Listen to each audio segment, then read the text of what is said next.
Saudara Wesley, apa kabar?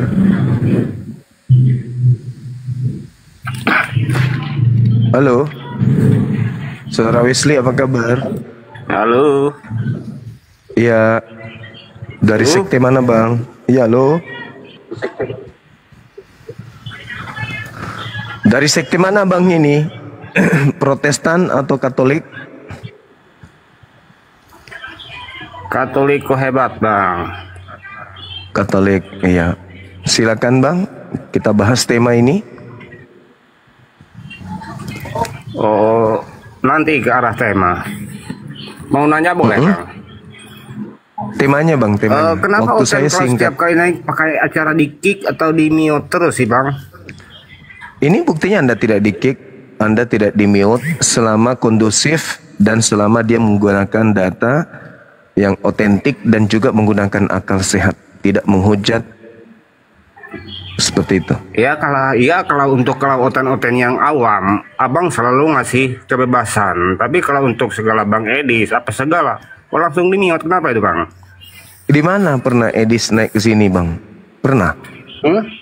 Pernah naik Edis ke sini? Pernah? Nah, ini tipikal Oten, kalau tidak dusta kayak Paulus ya begini. Sakit gigi.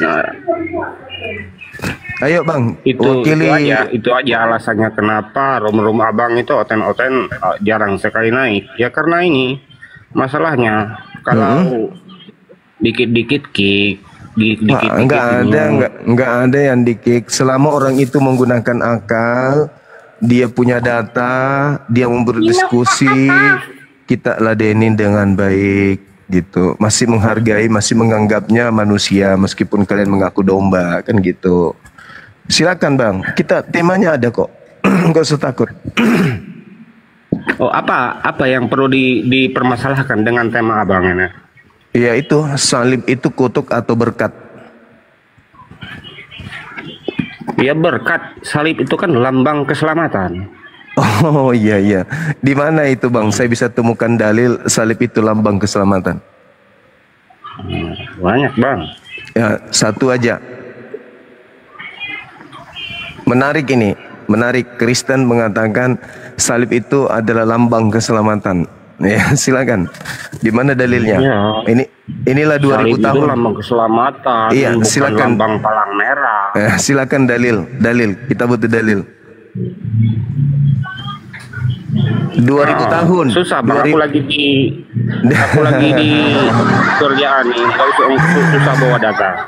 2000 tahun loh kalian tertipu dengan konsep itu. Salib itu adalah keselamatan. Mana? Salib itu kutukan Tuhan kepada pelaku maksiat.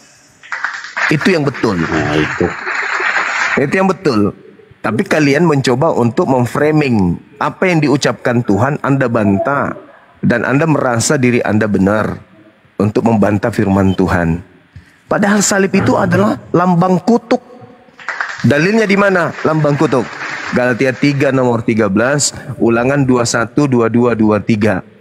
Itu lambang kutuk itu. Dan sesuatu yang dimurkai oleh Tuhan. Dalilnya Amsal 6 nomor 16. Al-Quran jangan dibilang lagi. Al-Quran itu coba baca dulu bang. Jangan dipotong-potong. Baca Alkitab itu satu perikop, bukan dipotong-potong. Oke, baik, saya baca satu. Salah satunya kita pilih yang tadi ya. Amsal 6 nomor 16. Satu perikop. Pendeta Anda kalau sedang nipu di gereja baca satu perikop. Iya. Pendeta itu hanya baca yang terkait dengan kasih, ujung-ujungnya duit, ujung-ujungnya perpuluhan. Ya, Anda dengarkan Amsal 6 nomor 16. 6 perkara yang dibenci oleh Tuhan, oleh Elohim, bahkan 7 kekejian di dalam hatinya, yaitu menumpahkan darah orang yang tidak bersalah. Itu kekejian. Jadi salib itu kekejian. Salib itu adalah hal yang dibenci oleh Tuhan. Ayo, mana dalil Anda kalau salib itu berkat? Saya minta. Mana dalil? Edis suruh ke sini, Edis suruh naik sini. Kalau dia punya ilmu suruh ke sini. Nggak ada. Kristen itu hanya ikut nenek moyang, hanya ikut doktrin. Salib lambang keselamatan. Yang ada salib itu adalah hal yang dibenci. Orang yang dibenci, orang yang dikutuk. Salib itu hukum. Itu adalah cara menghukum orang yang dikutuk Tuhan. Itu salib. Kalian jadikan sebagai simbol keselamatan. Apa nggak sakit Kalau itu, Bang? salib, iya, kalau salib kan lambang keselamatan bagi orang Kristen. Kalau tasbih itu apa, Bang? Tasbih? Iya. Tasbih? Apa itu Lambang apa tasbih? itu? Tasbih apa? Apa tasbih? Tasbih apa?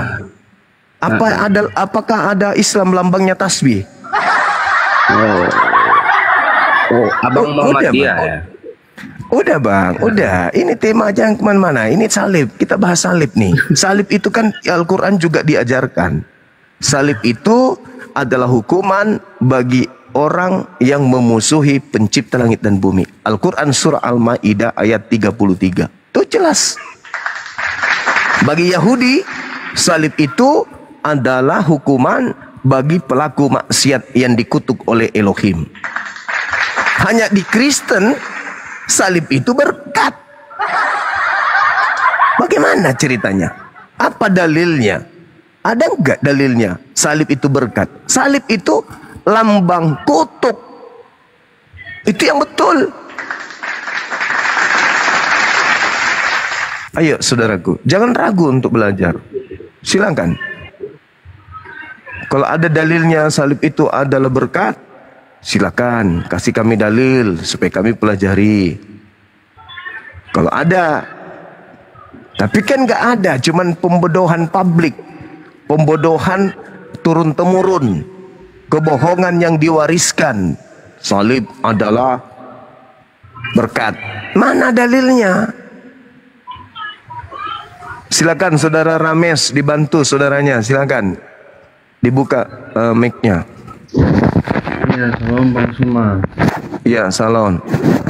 Gimana Bang? Teman kita apa kabar saudara? Baik.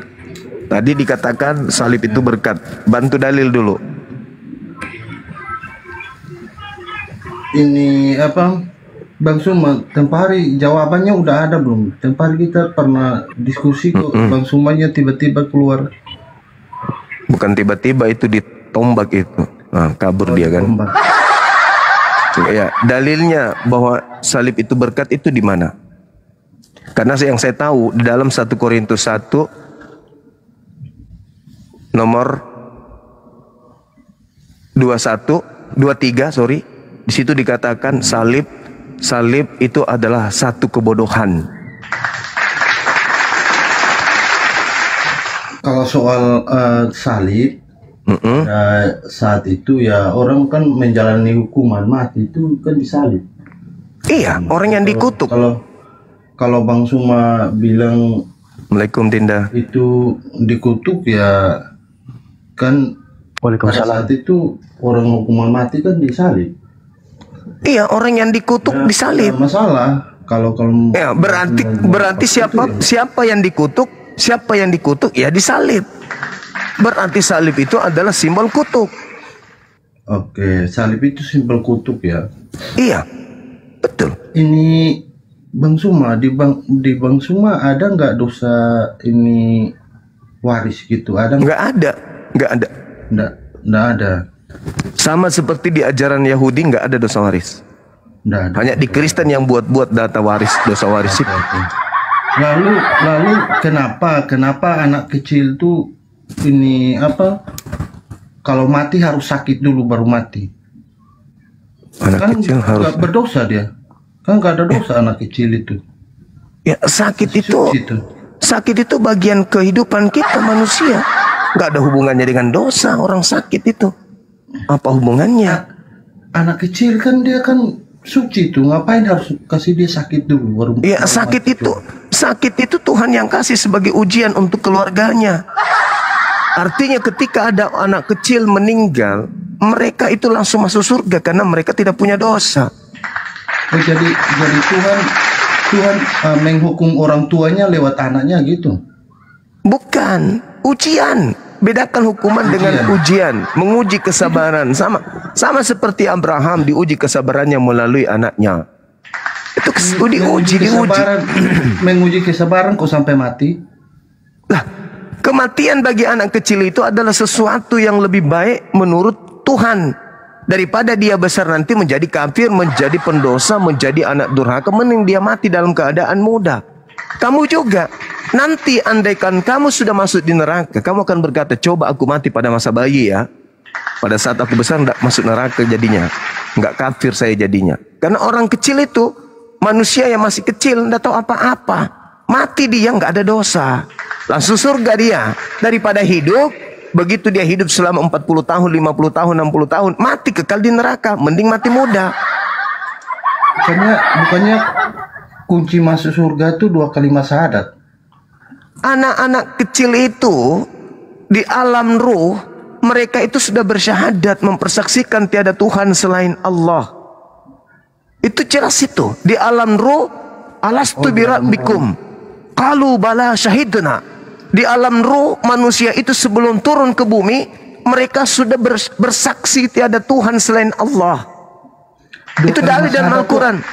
2 kalimat syahadat itu apa? 2 kalimat syahadat itu berlaku bagi manusia dewasa, bukan untuk anak-anak kecil. Bagi manusia dewasa. Iya, yes. Isi kalimat syahadatnya apa saja? Yaitu dia, asyhadu an la ilaha illallah wa asyhadu anna Muhammadar Rasulullah. Pada saat Adam mereka juga mengucapkan 2 kalimat syahadat itu atau tidak? Tidak, karena belum ada Nabi Muhammad waktu itu. Bagaimana dia mau mempersaksikan sedangkan beliau belum ada? Tapi ketika di alam ruh, Adam alaihissalam mempersaksikan itu, bahwa Nabi Muhammad itu adalah rasul penutup para nabi. Kan katanya harus itu kuncinya baru masuk. Bagi orang Islam yang datang Al-Quran padanya, syahadatain itu mutlak wajib hukumnya. Tapi bagi umatnya Nabi Isa, cukup mengaku Nabi Isa utusan Tuhan. Tuhan yang mengutus Nabi Isa satu-satunya Tuhan. Bagi zaman Musa, cukup mengetahui bahwa Tuhan yang mengutus Musa satu-satunya Tuhan, dan Musa sendiri adalah utusan Tuhan. Itu maksudnya. Nanti ada Dinda Alfi yang melanjutkan ya. Saya nanti izin ibadah Jumat. Ya. Lalu menurut Bang Suma, Tuhannya Bang Suma dengan Tuhan orang Yahudi sama nggak? Tuhan itu cuma satu, Rabbus samawati wal ard, Shema Israel, Adonai Eloheinu, Adonai Ahad, Kul huwallahu ahad. Berbeda dengan dirimu. 1 Yohanes 5 nomor 7, ada 3 Tuhan yang bersaksi di surga, Anak, Bapa, Anak, dan Roh. Beda. Kamu 3 Tuhan, Yahudi 1 Tuhan, Islam 1 Tuhan, Kristen 3 Tuhan. Dalilnya ada. Ya, itu sama dengan Bang Suma, roh Bang Suma sama jiwa Bang Suma. Nah, kalau itu Anda jadikan, kalau itu yang Anda jadikan prinsip, berarti Tuhan Anda itu minimal ada 5. Yesus ketika turun ke bumi sudah 3. Rohnya, jasadnya, jiwanya 3. Ditambah Bapa yang di surga 4. Ditambah Roh Kudus 5. Tuhanmu 5. Kalau itu yang kamu jadikan sandaran, karena dalam diri Yesus itu ada 3 unsur. Sama seperti saya, ada jiwa, ada roh, dan ada jasad. Bapa dan Roh Kudus kemana? Yesus ini sudah 3 pribadi menjadi 1. 2-nya kemana? Ditambahi 5 Tuhan kau minimal. Kan Yesus kan naik kembali itu kan firman. Naik kembali bukan naik sebagai Tuhan, dia naik sebagai anak manusia. Sedangkan Tuhan itu bukan anak manusia. Bilangan 29 nomor 3 nomor 19, 23 nomor 19. Tuhan bukan manusia dan bukan anak manusia. Yesus terangkat ke langit sebagai anak manusia, duduk di samping kanan Bapa. Anak manusia. Pertanyaan saya, apakah Elohim itu anak manusia? Bukan. Yesus apakah anak manusia? Yes, anak manusia. Apakah sama? Enggak sama. 1 Korintus 8 nomor 6. Sebab kita hanya memiliki 1 Allah, yaitu Bapa, dan juga memiliki 1 Tuhan, yaitu Yesus. 1 Allah, yaitu Bapa. Yesus 1 Tuhan, yaitu Yesus. 1 Tuhan. Yesus adalah Tuhan dan dia bukan Bapa. Bapa adalah Allah dan Yesus bukan Bapa, bukan Allah. Jadi 2 sembahan kamu itu. 2, bukan 1. Kalau merujuk kepada 1 Korintus 8 nomor 6. 1 Yohanes 5 nomor 7, Tuhanmu 3.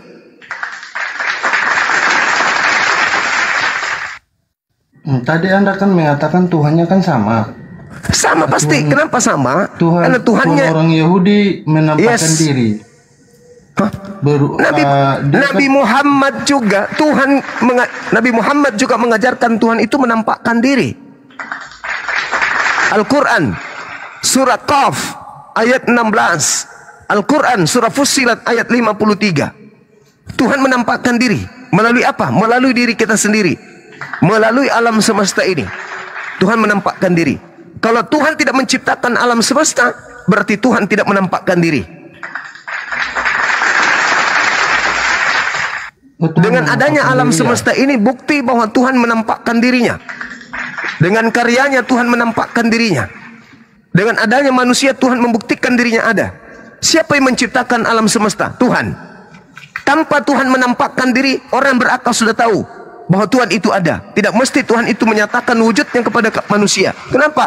Karena tidak ada manusia yang sanggup melihat wujud Tuhan. Jadi Tuhan hanya menampakkan alam semesta ini sebagai cerminan kalau dirinya itu ada. Sama seperti saya. Anda melihat HP, di situ ada suara Bang Suma. Dengan mendengarkan suara Bang Suma, itu nyata bahwa Bang Suma sudah menyatakan diri Bang Suma itu ada. Kalau Bang Suma membisu, menghilang dari peredaran, membuktikan bahwa Bang Suma itu tak ada. Tapi alam semesta ini skala besar. Siapa yang melihat alam semesta, disitulah mereka melihat Tuhan itu ada. Siapa yang melihat dirinya ada, berarti dia sudah menyatakan Tuhan itu ada. Seperti itu adanya. Apakah sebelum alam semesta ini diciptakan, Tuhan itu tidak ada? Ada. Apakah Tuhan sebelum jadi manusia, Tuhan itu tidak ada? Ada. Jadi bagi manusia yang berakal sehat, Tuhan tidak mesti nusul menjadi daging untuk supaya kita tahu Tuhan itu ada. Dengan melihat alam semesta, bagi orang berakal sudah tahu bahwa Tuhan pasti ada. Itulah yang kami sebut Subhanahu wa ta'ala. Hakikat pencipta alam semesta yang maha suci lagi maha tinggi. Sementara Tuhan Anda, ciptaan alam semesta yang terkutuk di atas salib. Nah, itu Tuhan Anda. Beda kan? Sedangkan Tuhannya Bani Israel maha suci maha tinggi. Yesaya 5 nomor 16. Pencipta yang maha tinggi adalah Dia yang maha suci lagi maha tinggi. Apa itu maksudnya? Subhanahu wa ta'ala. Allahu la ilaha illa huwal hayyul qayyum. Ulangan 32:39. Akulah Tuhan, Eloa Abraham, Eloa Ismail, Eloa Ishak, Eloa Yakub, yang menghidupkan dan yang mematikan. Yesus dihidupkan, Yesus dimatikan. Berarti dia bukan Tuhan Rabbus samawati wal ardh. Yesaya 45 nomor 6. Akulah Tuhan, tidak ada Tuhan selain aku. Tidak ada Tuhan di sampingku, di depanku, di belakangku. Akulah satu-satunya Tuhan. La ilaha illa ana. Bagaimana kemudian kita bisa memahami Tuhan itu ada? Ya dengan melihat alam semesta ini. Siapa yang mengatur alam semesta? Presiden? Bukan. Kepala PBB, ketua PBB? Bukan. Lalu siapa? Penciptanya yang mengatur alam semesta ini. Meskipun kita tidak melihat, ya yakinilah bahwa Tuhan itu ada. Percayalah bahwa Tuhan itu ada. Dia maha suci, maha tinggi, maha kuasa. Hadirkan dalam hatimu, Tuhan itu ada. Allah maha besar, Allahu Akbar. Dah selesai. Allah maha melihat, Annallahu sami', Allah maha mendengar. Alim, Allah maha mengetahui. Jadi kita tidak perlu kemudian, mana Tuhanku ya? Oh mana? Oh itu Tuhanku lagi main kelereng di sana. Tuhan sini dulu Tuhan. Enggak kayak gitu. Itu konsep paganisme. Oke. Tadi Bang Suma mengatakan Tuhannya sama. Ya, tapi yang saya temukan kalau di perjanjian lama kan itu ada seorang nabi kan yang saya sudah pertanyakan, seorang nabi itu terangkat ke langit disaksikan. Itu kan Tuhan itu mengangkat itu dan disaksikan sama orang, terangkat hidup-hidup dan jasadnya tidak ada. Nah terus ini kenapa Isa yang maksudnya Tuhan mengangkat Elia kan Nabi Elia kan ke langit tuh, ke surga tuh diangkatnya dan disaksikan. Dan sampai saat ini jasadnya tidak ada.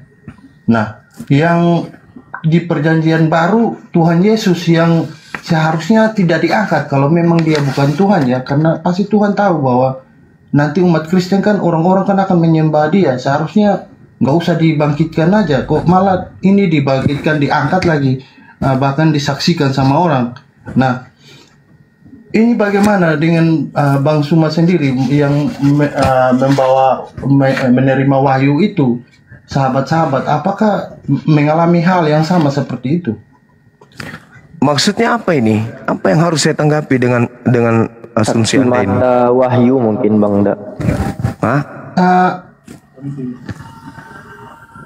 Maksudnya? Coba Bang Rahmat diulangi lagi pertanyaannya Bang.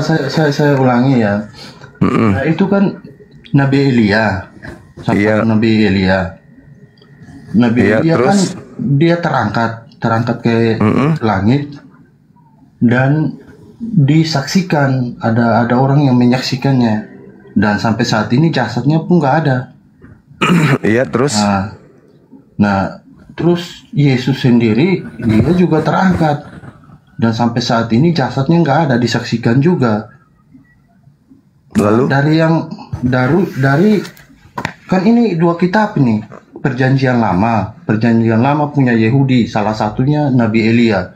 Nah, perjanjian baru tokoh utamanya Yesus sendiri. Nah, yang punya saudara ini loh, punya saudara itu yang menerima wahyu, kan start dari menerima wahyu tuh. Itu sama zaman sahabat-sahabat ada nggak yang terangkat, disaksikan, dan jasadnya tidak ada sampai saat ini? Oh, jadi pewahyuan Tuhan kepada para nabi itu disesuaikan dengan kondisi zamannya. Sama ketika saya bertanya, ada nggak seorang nabi yang belalautan pada zamannya Yesus? Ada nggak? Ada nggak yang menyaksikan pada saat itu? Ya sama. Makanya Al-Quran mengatakan dengan sangat jelas, walaqad arsalna rusulan. Jadi Allah mengatakan, sungguh telah aku mengutus beberapa rasul sebelum engkau wahai Nabi Muhammad. Ada di antaranya yang aku ceritakan, min qablika minhum man qasasna. Ada juga yang aku tidak ceritakan kepadamu. Jadi tidak seluruh nabi yang datang kepada manusia itu diceritakan kepada Rasulullah. Tidak semua rasul itu diceritakan oleh Allah kepada Rasulullah. Ada juga yang tidak. Jadi yang diceritakan itu yang dibutuhkan untuk kemaslahatan kehidupan manusia sampai hari kiamat. Tidak semuanya. Kalau mau diceritakan semua kitab rasul-rasul itu oleh Allah, Masya Allah. Al-Quran yang 30 juz aja ini masih sulit kemudian manusia untuk menerimanya secara kafah. Masih banyak orang yang ingkar kepada Quran. Apalagi kalau Allah mau ceritakan itu semua. Jadi tidak seperti itu polanya. Ya, pencipta langit dan bumi. Maaf Bang Suma, begini, kita kan hidup kan, saya, Bang Suma, saudara-saudara yang nonton, semuanya kan hidup kan tujuannya mau ke surga, Bang Suma. Betul, benar. Ya kan? Nah, ini di antara dua kitab ini yang Bang Suma anggap itu sudah palsu, malah kenapa? Nggak ada hubungannya dengan itu semua. Kitabmu itu memang palsu. Kalau Anda mengatakan itu adalah buku-buku yang diterjemahkan, ya itu asli terjemahan. Tapi kalau Anda mengatakan itu firman Tuhan, itu palsu. Itu bukan firman Tuhan, tapi ya, asli terjemahan. Bang Suma anggap palsu, malah kebenarannya ada. Dengan Saya katakan kalau ke surga. Kalau Anda mengatakan itu firman Allah, maka saya katakan itu bukan firman Allah, palsu. Kalau Anda mengatakan itu firman Allah, itu palsu. Tapi kalau Anda mengatakan itu asli terjemahan, saya katakan asli, kitab Anda itu asli. Paham sampai situ? Tapi bukan asli firman Allah, asli terjemahan. Itu kitab Anda tuh. Lalu diterjemahkan dari buku mana? Nggak tahu. Kitabnya Nabi Musa mana? Kitabnya Nabi Musa. Nggak ada lagi orang bisa menunjukkan kitabnya Nabi Musa. Injilnya Isa alaihissalam. Injilnya Yesus mana? Injilnya Yesus mana? Nggak ada. berarti buku-buku yang ada di tangan kamu itu hanya terjemahan dari cerita-cerita yang disusun berdasarkan atas peristiwa, kejadian, dan kesaksian-kesaksian orang yang tidak jelas. Paham sampai situ ya? Oke, saya sebentar ibadah dulu. Ada Dinda Alfi di sini melanjutkan. Mudah-mudahan baik Bang teman-teman. Terima kasih Bang Suma. Fokus kepada tema ya Dinda Alfi. Saya ibadah dulu, kita lanjutkan nanti. Silakan Dinda Alfi. Terima kasih banyak. Afwan Bang Da, kalau ada Makasih. Bang Da, kalau ada Ya. guru-guru yang pengen naik, Alfi tambah lagi slot kursinya nggak apa-apa. Kamu nggak bisa? Saya bisa tambah slot kursinya. Maksudnya izin dulu kalau ada yang Oh iya iya mau naik. iya, nggak Misalnya apa-apa, Bang nggak Handi apa-apa atau Dinda. siapa. Nggak apa-apa ya? Nggak apa-apa, iya nggak apa-apa. Oke, siap, baik. Oke. Ya silakan Bang Da. Sahabat-sahabat sekalian, ya mohon izin, ya terima kasih mempersamai kita pada siang hari ini. Insya Allah habis sholat Jumat kita jumpa lagi. Mudah-mudahan komal kita ini masih berdiri, tidak disiram ya sama teman-teman.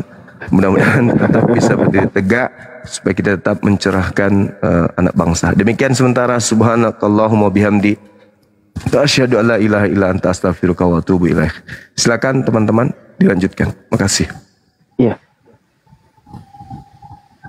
Oke, misalnya. Ya,